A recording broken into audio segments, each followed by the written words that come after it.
While your league mates are wasting picks on dusty vets and backup kickers, you could be scooping up the late round running backs who end up winning leagues. These aren't dart throws, these are lottery tickets with a real shot to cash. We're talking workhorse upside, league winning situations, and explosive talent that's just one injury or one breakout away from blowing up. Draft these 5 late round running backs before your league mates even know their names, or watch them carry somebody else to fantasy glory. Fantasy football is broken. Every year, we draft, we prepare, we believe, then one injury or wrong start sit tanks your season. It's time to join the fantasy football revolution. Welcome to the new era, where you have the power. One injury doesn't end your week, it just activates your bench depth. Started the wrong guy? Fix it immediately. No more regrets. Got a hunch someone's gonna pop off? Bet on it and supercharge your score.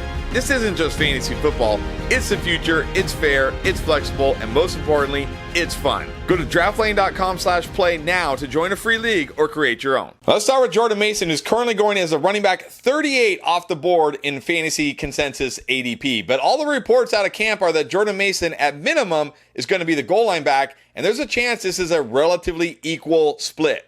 Now, it makes sense that Mason would be the goal line back because Aaron Jones was terrible in that role last year. 13 carries inside the 5-yard line. Aaron Jones piled up a whopping negative 2 yards and lost a fumble. They need somebody to fill this role, and it's going to be Jordan Mason, who's a much bigger back and a much more capable back in this role. But look, if for some reason touchdowns aren't enough to get your juices flowing, what about the fact that he could actually lead this team in carries? Because last year, Mason ranked 5th in missed tackle rate, 2nd in after contact rate, and 2nd in explosive run rate. Aaron Jones, he was 27th, 11th, and 27th in those categories, respectively. Now look, credit to Aaron Jones. Despite being a 30-plus-year-old running back, he was pretty good last year. But Jordan Mason is younger and better at this stage of their careers. And while I do think Aaron Jones will still be the preferred back in the passing game, if we see Jordan Mason take on more of the lead role, plus get all the goal line work, he's going to be the guy you want in fantasy football. And somehow in fantasy drafts, he goes almost 50 picks later than Aaron Jones. Look, your friends, your league mates, they're going to see Aaron Jones and just think, oh, this guy's good, I know his name, and they're going to draft him. But you've seen this video now. You have no excuse. Go ahead, pass on Aaron Jones, just take Jordan Mason 50 picks later. I honestly believe Jordan Mason can outscore Aaron Jones in fantasy football this year. And in my underdog drafts, I have stopped drafting Aaron Jones, and I've just been taking shots on Jordan Mason because, again, I think he's the guy you're going to want in this backfield, and you're getting him at a much, much lower cost. Now let's talk about J.K. Dobbins, who I continue to talk about this offseason, currently going as a consensus running back 39 off the board, despite having over 900 yards and 9 touchdowns last year in just 13 games. Not to mention, he was 7th in explosive run rate last year and has a career 5.2 yards per carry. This isn't some dusty running back who's not any good. It's just, he can't stay healthy. And look, he may not stay healthy this year, but you're not drafting him for a guy that has to stay healthy. And now he gets to play behind this Denver offensive line that was first in run block win rate last year with an offensive mind like Sean Payton, who loves to use his running backs. And yes, I like RJ Harvey. And yes, I think RJ Harvey is going to be good. But I really feel like, especially early in the season, Sean Payton is going to trust the veteran J.K. Dobbins more than RJ Harvey. And if J.K. Dobbins is as good as he was last year with the Chargers, it's going to be hard to take J.K. Dobbins off the field and give RJ Harvey the rock more. And sure, J.K. Dobbins will probably get hurt at some point. And look, there is a chance that RJ Harvey does turn this into a 50-50 split or maybe more. But again, where you're drafting J.K. Dobbins here, this isn't a guy you're counting on to carry you in the fantasy playoffs. If he does, if he's somehow healthy in the fantasy playoffs and he's putting up big games and he's helping you win a championship, that's fantastic. But this is a guy who can absolutely carry you into the fantasy playoffs. Because if we get what we got from J.K. Dobbins last year with this pick right here, this is going to be a guy who is going to absolutely take your team from a, playoff outside contender to an absolute playoff contender and will be a steal of a pick. I really think J.K. Dobbins is going to be the guy you want in Denver, at least for the first half of the year and maybe beyond. And that alone makes him a great pick at this ADP because, again, Harvey, kind of like a 5th round pick. Dobbins outside the top 100, just give me the discount on J.K. Dobbins.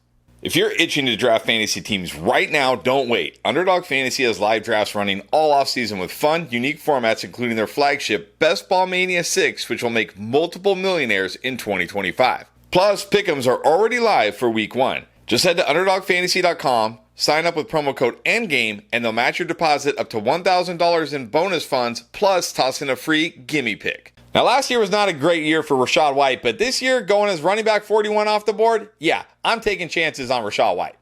Sure, Bucky Irving is the lead back here, and Bucky Irving is going to be the lead back, but that doesn't mean Rachaad White isn't going to be involved.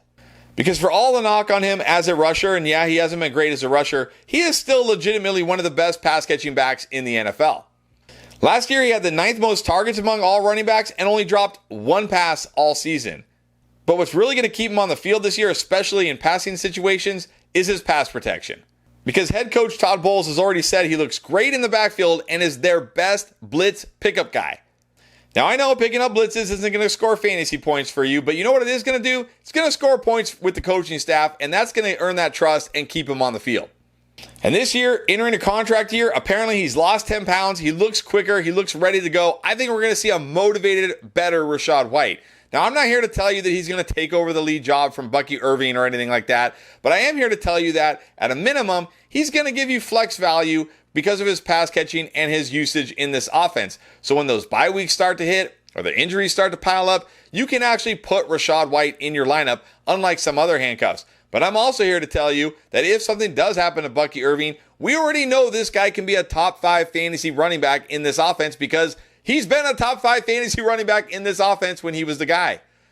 Most handcuffs in this range are just guys who absolutely need an injury to give you anything. And it's tough to keep a handcuff like that on your bench week after week, getting nothing when you have waiver wire guys you could be adding. Unlike Rachaad White here, who's a guy you can actually start, again, as a flex if you need him, but has legit league-winning upside should Bucky Irving go down and he becomes the starter once again. So Rachaad White, I know he was bad last year, but I feel like the pendulum has swung way too far the other way here on Rachaad White. Running back 41, like there's no risk here, but the upside is legitimate league winner. Now, what about a running back who is probably his team's starting running back, but is being drafted like the team's third stringer? I'm talking about Tank Bigsby, who currently goes running back 45 off the board and is the last of the 3 Jaguars running backs being drafted. All reports coming out of Jaguars camp right now is that Tank Bigsby is the leader in the clubhouse to be the RB1 in Jacksonville. And it makes sense because his skill set is very similar to Bucky Irving's and fits this Liam Cohen offense perfectly. In fact, if you look at it last year, Bigsby had 13 runs with 10 or more yards after contact, which was tied with Bucky Irving. Yet he did it on 40 less carries. Meanwhile, last year, Travis Etienne was 46 out of 47 qualified running backs in missed tackles forced per carry. Bigsby, meanwhile, outgained Etienne by almost a full yard in terms of yards after contact per attempt. And as much as I like Bashal Tutin, he's a rookie. He's going to need time. Tank Bigsby is arguably the best running back in this room at the moment. And as I said, he's being drafted last out of all Jaguars running backs. And you look at it last year in games where he got just 12 carries, he averaged 14.5 points per game and had double-digit fantasy points in all but one game.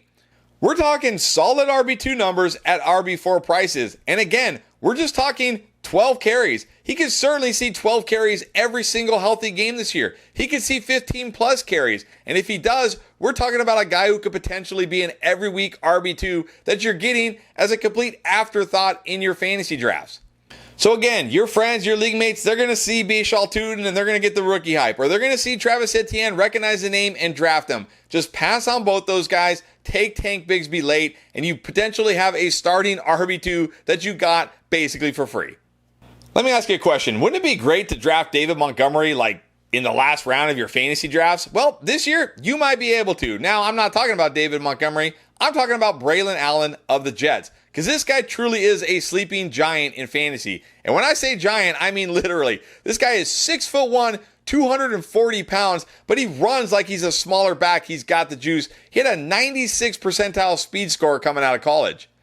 And as I said, we now might be seeing him in the David Montgomery role because that's basically what Aaron Glenn said. In fact, his exact quote was, and with Braylon Allen, man, you just pound it. He's a 240-pound man that's going to be hard to bring down. And that's two different dynamics that you have to get ready for when it comes to a defense getting ready to play against those guys. It's just like you saw in Detroit with Jahmyr Gibbs and David Montgomery. Those two guys had two totally different skill sets that attack defenses pretty well.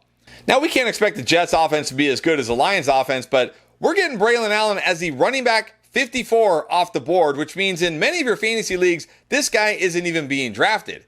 And with a running back QB like Fields under center, it's just going to open up the running game. And if for some reason you still think like 10 years ago, like running quarterbacks actually hurt running backs, you haven't been paying attention. Just look at what running quarterbacks did for guys like Saquon Barkley, Derrick Henry, and James Cook last year. It makes running the football easier for the running back because the defenses have to worry about the quarterback keeping the ball and taking off with all these RPOs.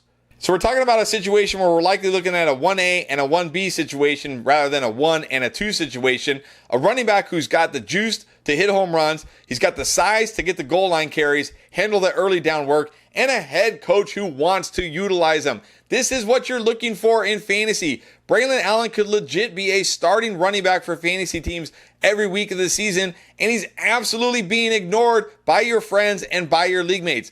So do me a favor, when it's the last round of your fantasy draft and you're looking who to pick Braylon Allen. I really think this guy is going to be a contributor from week 1 and all season long. And do me another favor. I want you to win this year, but if you're going to win, you got to hit every part of your draft right, and that's what we're here to help you do. We got all the draft coverage you need. You can find it in our 2025 playlist right here.